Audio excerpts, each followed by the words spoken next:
Bonjour, c'est Florent, on est sur le podcast Pilote ta vie, c'est la séquence 165, donc on continue sur notre format daily. Là ça fait 2 mois, en fait depuis hier qu'on a commencé ce format daily, donc c'est pas 2 mois que le podcast existe, si tu me suis depuis un moment tu sais bien que ça fait quelques années quand même. Sachant que j'ai développé au fur et à mesure, au début c'était un podcast tous les, je sais pas, 15 jours, 3 semaines, après c'était un peu plus serré, après un peu moins régulier, enfin bon, ça fait un moment, en tout cas, il y a beaucoup d'épisodes, c'est pour ça qu'on est au 165 aujourd'hui. En tout cas, depuis le 18 janvier 2021, c'était l'objectif, c'est partie de mes plans pour cette année. C'est pas évident, mais du coup, pour l'instant, on continue comme ça. Et du coup, je te remercie, je remercie tous ceux qui m'écoutent aussi, parce que j'ai beaucoup de retours positifs, que des retours positifs en fait, du coup. Et du coup, ça fait plaisir. Et l'idée, c'est ça, en fait. C'est pour moi de vraiment transmettre, de partager des choses au quotidien pour me dire, ok, chaque matin, je te donne quelques petits morceaux qui vont t'aider à améliorer ta journée, à passer une meilleure journée, à avoir le sourire, à avoir la patate, à avoir la pêche pour la journée, et avancer dans ton développement personnel pour développer la meilleure version de toi-même. Tout simplement. Encore une fois, pourquoi pour ça? Parce que, effectivement, avec l'expérience professionnelle que j'ai, du coup, par rapport à tout ça, j'ai des outils, j'ai utilisé pas mal de choses, j'ai pu coacher, vraiment accompagner des centaines de personnes à différents endroits. Donc, du coup, je me dis c'est intéressant de distiller ça. Et tu vois, c'est gratuit, donc c'est accessible à tout le monde. Et je trouve ça vraiment super parce que il y a plus de 90 pays, tu vois, où vous êtes à suivre tout ça. Et des endroits où je sais que on ne peut pas forcément acheter des formations, même si c'est des trucs vraiment pas chers, même si j'essaie d'avoir des prix vraiment toujours le plus abordable possible, vraiment. Donc voilà, je suis content de faire ça. Je voulais faire un petit message par rapport à ça aujourd'hui, parce que hier, ça faisait du coup 2 mois de daily. Donc 2 mois avec un podcast tous les jours. Euh, donc je t'invite, si ce n'est pas encore le cas, à aller sur le site que j'ai fait pour ça aussi. Donc je fais un petit rappel, du coup, si jamais tu connais déjà tout ça, tu avances un petit peu la bande, tout simplement. Sur dailypilotetavie.com, dailypilotetavie.com, tu peux t'abonner, t'inscrire, c'est gratuit, tu vas recevoir tous les matins par mail à 6h du matin, heure de Paris, le podcast, et la fiche PDF qui va avec, et le week-end, du coup, tu auras un tuto, donc il y aura un tuto ce week-end aussi, que tu vas avoir. Alors, en général, c'est le dimanche que je t'envoie ça. Donc aujourd'hui, qu'est-ce qu'on va faire? On va continuer un peu sur la dynamique de la semaine, parler un petit peu, tu vois, de plus philosophie de vie, tu vois, des sujets, l'acceptation, les croyances, etc. Et il y a un truc, une émotion dont on n'a pas suffisamment encore parlé, que je trouve intéressante d'aborder aussi. Tellement, encore une fois, c'est comme les émotions négatives, c'est comme la peur, c'est comme la colère, tu vois, on a parlé de ces émotions, tellement on n'en veut pas, tellement on trouve que c'est pas bien, tellement on essaie de la mettre à la poubelle. La culpabilité. Alors ça c'est pas mal, effectivement on se dit mais tiens, c'est quoi son truc là? Remercier la culpabilité. Non mais il a déliré là, son podcast Pilote ta vie là, c'est quoi ce délire? Ok, je fais exprès un peu de provoquer, tu vois, avec des sujets comme ça. Pourquoi? Pour montrer que la plupart du temps, on se plante sur pas mal de choses et on est tellement sûr que quelque chose est pas bien, quelque chose est mal et tout, que on lutte contre soi-même et on se met des portes tout seul. La culpabilité, ça fait partie des émotions. Comme toute émotion, on l'a vu, il y a une utilité derrière. Maintenant, encore une fois, ça dépend qu'est-ce que t'en fais. Le doute, la peur, ça peut te foutre en l'air un truc si tu sais pas l'utiliser, évidemment, mais si tu utilises ça judicieusement, n'importe quelle émotion peut être utile, peut être acceptable déjà, et peut amener des choses positives. Alors la culpabilité, c'est un peu le summum, parce qu'en général, c'est un truc qu'on n'aime pas, quoi. On n'aime pas se sentir coupable. Et après, pourquoi? Aussi parce qu'on a une culture judéo-chrétienne dans laquelle sait tout est péché, quoi. Dès qu'on fait un truc qui va pas, on doit se sentir coupable. C'est pas bien. T'es qui pour faire ça? On se sent jugé, on se juge, on s'auto-juge, on se dévalorise. On est dans une culture quand même où c'est vachement basé là-dessus, sur la culpabilité. Et c'est... Encore une fois, je suis pas là pour dire ce que je pense de ça, si c'est bien ou pas bien. On ne fait pas de la... Je fais pas un débat religieux, philosophique ou autre, mais souvent, ça va être limitant quand même. On n'aime pas avoir la culpabilité parce qu'il y a cette culture de on est coupable de c'est pas bien, on a fait un truc qu'il fallait pas. Et du coup, c'est mal. T'as fait un truc qui est mal, donc tu vas être puni. J'exagère un peu, mais tu vois, c'est ça qui est en tâche de fond toujours. C'est ça qui est derrière-plan. Alors qu'en fait, la culpabilité, pour moi, c'est pas compliqué. Encore une fois, tu vois, l'idée, c'est toujours simplifier, pratico-pratique, concret. Il y a deux choses. Soit elle est justifiée, soit elle n'est pas justifiée. Si elle n'est pas justifiée, souvent elle est basée sur des aberrations, ce que j'appelle des aberrations, tu vas dans la fiche PDF, c'est-à-dire des distorsions cognitives. C'est-à-dire que, par exemple, je me sens coupable d'un truc, alors qu'en fait, c'est plus lié à des croyances limitantes, c'est plus lié à mon manque de confiance en moi, à mon manque d'estime, ce qui fait que je me sens toujours coupable de tout. Quelqu'un va pas bien, j'ai essayé de leur remonter le moral, ça marche pas, je me sens coupable parce que oh là là, j'ai pas réussi, je suis vraiment nul, je sers à rien, je suis utile à personne. Et là, c'est parce que tu as une mauvaise estime de soi, une mauvaise confiance en toi, que tu te dévalorises et que du coup, tu te sens coupable de tout et n'importe quoi. Donc, par exemple, on va détailler après tout ça, t'inquiète. Donc, par exemple, ou alors c'est vraiment un truc qui est factuel. Par exemple, quelqu'un t'a fait une critique, t'as pas aimé du tout, t'es parti dans les tours, tu t'es très mal comporté avec la personne, et après tu te sens coupable. Parce que tu te dis, bah voilà, mon comportement n'a pas été juste. Et bah ça c'est ok, et tant mieux. Tant mieux pourquoi? Parce que cette culpabilité, elle va te faire gaffe à la prochaine fois, et tu vas pas refaire ça une deuxième fois, tu vas dire, mais je veux pas me sentir coupable. Parce que là, ça te dit, t'as fait un truc qui n'est pas en adéquation avec tes valeurs, c'est pas bon, change-le. Donc en fait, encore une fois, tu vois, c'est quelle est l'émotion? Comment la déclencher? Et qu'est-ce que je fais avec ça? Donc comment est l'émotion? Ici, on va parler de culpabilité. Ok, ça on l'a compris. Maintenant, qu'est-ce qui va la déclencher? Une aberration, ça peut être effectivement, toi comme je disais, c'est que tu peux avoir des croyances limitantes qui font que, par exemple, si tu réussis pas à aider quelqu'un à faire un truc, à le motiver à un truc, si tu réussis pas, si tu lui dis non aussi par rapport à quelque chose, ça veut dire que t'es pas gentil, ça veut dire que t'es pas bien, t'es pas quelqu'un de bien, etc. Toi, ça c'est des croyances limitantes. Si tu dis non à quelqu'un parce que tu peux pas faire un truc, mais tu t'en veux de pas lui rendre service, tu te sens coupable de ça, là c'est des croyances limitantes parce que quelque part, dire non, ça veut pas dire que tu dois t'en vouloir, ça veut pas dire que peut-être t'es méchant, que t'es pas quelqu'un de bien, que tu t'en fous, que tu penses qu'à ta tronche.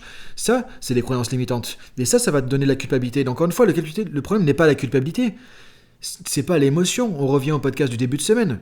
Le problème, c'est quelles sont les croyances que j'ai utilisées pour cartographier ce qui est en train de se passer. Et je mets des croyances qui font que ça va déclencher de la culpabilité. Et là, c'est une connerie, on peut le dire, c'est n'importe quoi. Parce que c'est pas parce que j'ai dit non à quelqu'un que je dois me sentir coupable. Alors après, évidemment, on peut faire du cas par cas. On va pas dire que je suis trop tranché, tu vois, c'est ça. Évidemment, on se comprend. Mais dans l'absolu, la plupart du temps, effectivement, on va voir que c'est des croyances limitantes qui sont dans ce genre de situation. Et parfois, ça va venir parce que du coup, comme je disais, on manque d'estime de soi. Tu manques d'estime de toi, tu manques de confiance en toi, donc du coup ça te rend plus fébrile par rapport au monde extérieur, ça te rend plus fébrile par rapport aux autres, ça te rend plus fébrile par rapport à tes actes. Donc assez facilement, parce que tu manques de confiance ou d'estime, tu vas t'en vouloir de plein de choses. Donc ça, encore une fois, la culpabilité là, elle n'est pas agréable et surtout, elle sert à rien. Elle n'est pas utile, enfin pas vraiment utile. Elle n'est pas vraiment justifiée non plus parce qu'elle est là juste parce que tu as des choses à régler. Donc là, l'idée c'est de voir quelles sont les croyances qu'il y a derrière, de faire le ménage et la culpabilité va s'évaporer tout simplement. Donc on pourrait dire que là c'est réglé. Maintenant, la culpabilité qui va être... autre point qui va être intéressant en termes d'aberration et qu'on voit très très très souvent. La culpabilité liée à la surresponsabilité. Tu te rends responsable de choses dont tu n'es pas responsable factuellement. Par exemple, ton petit cousin te dit motive-moi pour trouver un job. Tu essaies de le motiver et tu vois que il en fout pas une, il avance pas. Et tu te dis, et après il vient te voir, parce qu'en plus il est sympa le cousin, il en rajoute une couche. Ah bah tu vois, tu devais me motiver, finalement tu m'as pas motivé, j'ai pas trouvé de job, tu vois, j'ai rien fait, j'ai même pas commencé à chercher. Franchement, je pensais que t'allais me motiver, donc il met la faute sur toi. Alors là, il est vraiment pas motivé, il a rien fait, mais par contre c'est de ta faute à toi. Le truc totalement aberration quoi.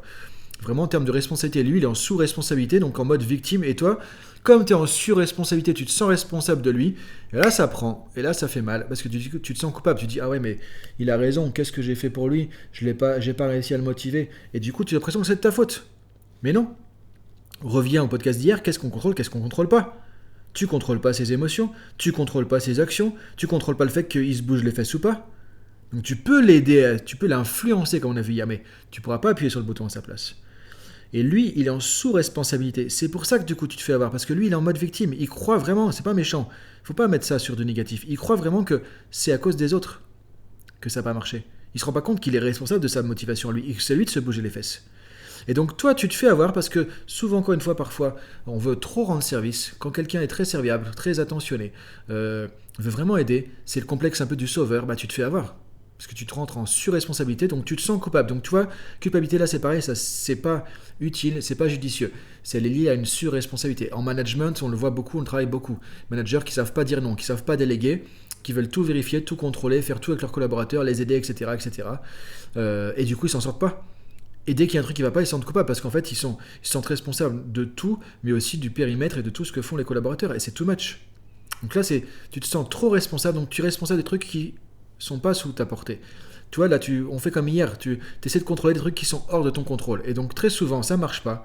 Et tu te dis, c'est à cause de moi.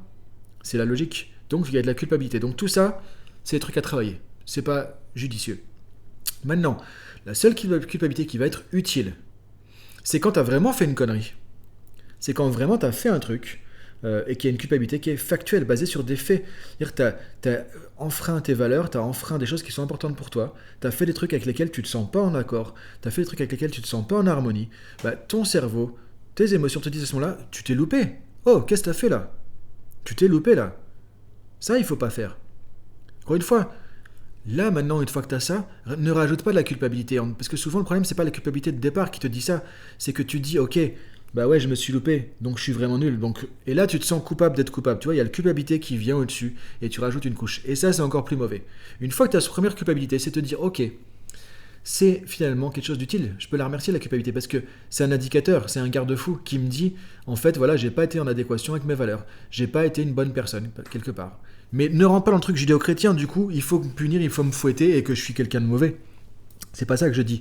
C'est que ça te refait penser à tes valeurs et te dire, ok, quand tu te lèves le matin, est-ce que tu es ce type de personne ou pas? Par exemple, tu vois, quelles sont tes valeurs? C'est important d'être ceci, d'être cela. Est-ce que c'est ce que j'ai fait? Bah non, j'ai eu un comportement qui montre le contraire. Ok, encore une fois, tu as le droit, là, tu t'autorises, donne-toi la permission, ne rajoute pas un coup de gourdin sur le truc. Dis-toi, ok, je me suis loupé. Et là, la culpabilité, elle a servi à quelque chose. À te dire, bah là, écoute, tu t'es loupé. Comment tu peux faire la prochaine fois? Comment tu peux faire attention pour pas te louper une deuxième fois? Et là, du coup, la culpabilité, elle est là pour te faire te rendre compte qu'il y a un truc que tu as loupé, tu t'es éloigné de qui tu es, tu t'es éloigné de ton authenticité, tu as fait un truc qui n'était peut-être pas juste, tu t'es éloigné de tes valeurs. Et que, comme tu es quelqu'un qui a des valeurs, bah ça te fait mal. Et tu t'en veux. Et c'est bon de s'en vouloir et d'avoir mal quand c'est comme ça. Mais après, il faut pas rentrer un truc too much. Simplement de te dire, ok, j'accepte, je reconnais que j'ai cette culpabilité parce que il y a ce truc-là. Et maintenant, le job il est fait, tu peux dire à la culpabilité merci, au revoir, c'est pas la peine de t'en rajouter des couches. Et après, tu vas pouvoir te dire, grâce à ça, ok, bah qu'est-ce que je peux faire de différent? Comment je peux agir différemment dans une situation si ça se reproduit? Qu'est-ce que je pourrais faire de mieux la prochaine fois? Comment je peux m'améliorer? Et là, du coup, tu deviens quelqu'un qui va pouvoir devenir une meilleure personne grâce au petit coup de fouet de la culpabilité qui est venu à un moment donné pour une bonne raison. Donc tu vois, là, tu peux dire merci à la culpabilité. Et dans tous les autres cas qu'on a mentionnés avant, tu peux lui dire au revoir en changeant tes croyances, en allant chercher plus d'estime, plus de confiance, en apprenant à dire non, en étant plus dans l'assertivité. Et là, tu vas pouvoir être authentique aussi et arrêter de te culpabiliser pour tout et pour rien. Et notamment, attention à la surresponsabilité dont j'ai parlé très très très souvent, c'est un des pièges. Et notamment, si tu as un côté un peu sauveur, alors là, tu sais de quoi je parle. Et du coup, il faut vraiment faire gaffe à ça. Donc voilà, je te souhaite une bonne journée, je te laisse cogiter à tout ça. Et je te dis à demain pour la suite. Et tu peux retrouver tout ça, la fiche PDF sur dailypilotetavie.com. Inscris-toi si ce n'est pas encore fait. Et il y aura bientôt des nouveautés encore sur le site. Donc bonne journée à toi et à demain. Salut!